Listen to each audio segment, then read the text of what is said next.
সমস্ত খেলায় যখন অংশগ্রহণ করো তখন তুমি ডাস্টবিনে ফেলে দেওয়ার মতো, আর ফেলেও দিচ্ছে। তুমি পদ্মা সেতুর ইতিহাস পড়ে দেখিও যে পাইলের মধ্যে লেবার পড়ে গেছে, ওই লেবারকে তুলাই হয়নি, পাইলের মধ্যেই পড়ে মরে গেছে। এটা বাংলাদেশি লেবার, কোনো চায়না কোরিয়ান নয়। কেন? নিজের সময়কে কোনোদিন দাম দেয় না। আওয়ামী লীগ বিএনপির রাজনীতি করেছে, সারাদিন মদ জুয়া আড্ডা গ্রাম বোর্ড নিয়ে থেকেছে। তো এরা যদি লেবারি না করে তো কারা লেবারি করবে? এরা বাংলাদেশেও লেবারি করবে, এরা বিদেশেও লেবারি করবে। এটাই এদের ভাগ্যে লেখা আছে। যতক্ষণ না নিজেরা পরিবর্তন হবে ততক্ষণ। বাহির দেশ থেকে মানুষ এসে এই দেশে বড় বড় চাকরি করবে, বাহির দেশ থেকে মানুষ এসে এই দেশে ইঞ্জিনিয়ারিং করবে, বাহির দেশ থেকে মানুষ এসে এই দেশে ডাক্তারি করবে, বাহির দেশ থেকে মানুষ এসে এই দেশে বিজ্ঞান হবে।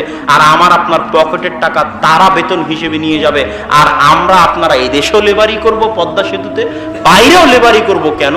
জীবনে কোনোদিন বই খুলে দেখেনি, সারাদিন রাজনীতি করেছে, অস্ত্র নিয়ে মারামারি করেছে, গ্রাম বোর্ড খেলেছে, আইপিএল খেলেছে, বিপিএল খেলেছে। এরা চিরজীবন লেবারি করবে যতক্ষণ না পরিবর্তন হবে। তোমার সময়ের মূল্য আছে যুবক। আমি এক বক্তব্যে বলেছি, তোমাদের সামনে আজকেও বলতেছি যে তোমাদের সময়ের মূল্য আছে। তুমি বগুড়ায় বাস করো এই কথা ভুল, তুমি দুয়ারপাড়ায় হামিদপুরে বাস করো এই কথা ভুল। মানুষ কোনো জায়গায় বাস করে না, জায়গা তো জায়গার মতোই থাকে। 1000 বছর আগে এই জায়গা এমনই ছিল, 1000 বছর পরে এই জায়গা এমনই থাকবে, এমনই থাকবে। এই জায়গার কোনো পরিবর্তন হবে না, এর উপরেই কিয়ামত কায়েম হয়ে যাবে। অথচ এই জায়গাতে মানুষ আসছে চলে যাচ্ছে। তাহলে মানুষ জায়গায় থাকে না, মানুষ সময়ে আসতেছে, সময়ে যাচ্ছে। তোমার জন্ম থেকে তোমার মৃত্যু পর্যন্ত যে সময়টা, এই সময়ের মধ্যে তুমি বাস করো। তোমার জীবনের অপর নাম হচ্ছে সময়। ওয়াল আসর, সময়ের কসম, ইন্নাল ইনসানা লাফি খুসর, নিশ্চয় সব মানুষ ক্ষতির মধ্যে নিমজ্জিত। কেন? সব মানুষ সময় নষ্ট করে। সব মানুষ ক্ষতির মধ্যে নিমজ্জিত। কেন? সব মানুষ সময় নষ্ট করে। সময়ের অনেক মূল্য আছে যুবক। তোমার সময়কে তুমি যখন দাম দিবে না, তখন দুনিয়াবাসী তোমাকে দাম দিবে না। তুমি যখন তোমার সময়কে দাম দিবে না, তখন দুনিয়াবাসী তোমার সময়কে দাম দিবে না। তুমি যখন তোমার সময়কে দাম না দিয়ে অন্যের ক্রিকেট খেলা দেখো, তোমার সময় কি এতই অমূল্যবান যে অন্যের ক্রিকেট খেলা দেখতে হবে? সে এসে তোমাকে দেখুক, এর নাম হচ্ছে আত্মমর্যাদাবোধ। যে আমি কেন তাকে দেখব, সে আমাকে দেখুক, একে বলে আত্মমর্যাদা।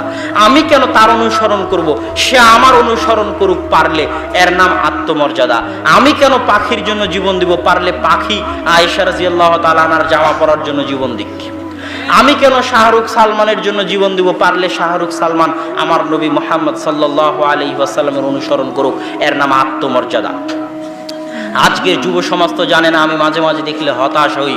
সৌদি আরবের মাটিতে যখন দেখি সৌদি আরবের যুবকরা মেসির 10 নম্বর গেঞ্জি পরে আছে, দেখা মাত্রই যতবার দেখি ততবার আমার মাথায় এই জিনিস কাজ করে, যতবার দেখি ততবার আমার মাথায় এই জিনিস কাজ করে যে এই মেসি যেই ক্লাবে খেলে সেই ক্লাবের নাম বার্সেলোনা, আর এই বার্সেলোনা ক্লাবটা যেই জায়গায় অবস্থিত সেই জায়গার নাম স্পেন, আর ওই স্পেনের মালিক ছিল এই সৌদি আরবের এই যুবকের বাপদাদারা। আল্লাহু আকবার। অথচ সেই অনুভূতি কিন্তু তার নাই, অতটুকু অনুভূতি শক্তি তার নাই। যেই মেসি, যেই রোনালদো, যেই বার্সেলোনা, যেই সমস্ত ক্লাব আমাদের যুবক সমাজগুলো দেখে এবং শুনে, এই সব ক্লাব ওই স্পেনের মাটিতে অবস্থিত। আর ওই স্পেনের মাটির মালিক ছিল আমার বাপদাদা। হাজারো আলেম ওই স্পেনে জন্ম নিয়েছে। হাফিজ ইবনে আব্দুল বার, হাফিজুল মাগরিব বলা হয়। মুয়াত্তা মালিকের দুইটা ব্যাখ্যা গ্রন্থ করেছেন, আল ইস্তিযকার আর আত-তামহিদ। 463 হিজরিতে মারা গেছেন। তিনি হচ্ছেন স্পেনের আলেম। ইবনে হাজাম আন্দালুসি বিশাল বড় আলেম, মহান মুহাদ্দিস, তিনি হচ্ছেন স্পেনের আলেম। আব্দুল হক আল ইশবিলি অনেক বড় আলেম, তিনি হচ্ছেন স্পেনের আলেম। তাফসিরে কুরতুবি, তাফসিরে কুরতুবির নাম অনেকেই শুনেছেন। তাফসিরে কুরতুবির লেখক ইমাম কুরতুবি হচ্ছেন স্পেনের আলেম। এরকম স্পেনে হাজারো আলেম জন্ম নিয়েছে। ওই সমস্ত জায়গাকে, যেগুলো জায়গার মালিক মুসলমানেরা ছিল, সেই জায়গাকে অপবিত্র করে যেই ক্লাবগুলোকে তৈরি করা হয়েছে, মুসলমানদের মাটিতে জবরদখল করে যেই ক্লাবগুলোকে তৈরি করা হয়েছে, সেই ক্লাব আর সেই সমস্ত প্লেয়ার নিয়ে মুসলমানের সন্তানেরাই লাফালাফি করে। এই জাতি যদি ধ্বংস না হয় তাহলে কোন জাতি ধ্বংস হবে? এই জন্যই বলি যুবক, যখন তোমার মধ্যে আত্মমর্যাদা থাকবে না, যখন তুমি সময় নষ্ট করে অন্যের খেলা দেখতে যাবে, জুয়া খেলবে, বাজারে বসে ক্যারাম বোর্ড খেলবে, যখন তোমার সময়ের দাম থাকবে না, জুয়া, ক্যারাম বোর্ড, নারীর সাথে সম্পর্ক, সময় নষ্ট করায় যখন মত্ত হয়ে যাবে, তখন পৃথিবীর মানুষ তোমাদেরকে ছিঁড়ে ছুটে খাবে না। তো আর কাকে ছিঁড়ে ছুটে খাবে? তুমি তো নিজের সময়েরই দাম দাওনি, দুনিয়াবাসী কেন তোমাকে দাম দিবে? কোনো প্রয়োজন নাই দুনিয়ার মানুষের তোমাকে দাম দেওয়ার, যখন তুমি নিজের সময়কে দাম দেওনি। এই কথা আল্লাহ রাসূলও বলেছেন যে ক্ষুধার্ত ব্যক্তি যেমন খাবারের প্লেটে ঝাঁপিয়ে পড়ে তেমনই ঝাঁপিয়ে পড়বে। কেন আল্লাহ রাসূল, আমরা কি সংখ্যে কম হব? আনাহনু কালিলুন ইয়াউমাইযিন, না, সেই দিন তোমরা সংখ্যে কম হবে না, কিন্তু আনতুম কাগুসাইস সাইল, তোমাদের আত্মমর্যাদা থাকবে না, তোমরা সময়ের দাম দিবে না, তোমরা অন্য জাতির অনুসরণ করবে, অন্য সম্প্রদায়ের অনুসরণ করবে, অন্যের খেলা দেখবে, অন্যের ছবি দেখবে, অন্যের মুভি দেখবে, গান বাজনা নিয়ে ব্যস্ত থাকবে। তোমরা হবে খড়কুটোর মতো, তোমরা হবে ফেনার মতো, কোনো আত্মমর্যাদা থাকবে না।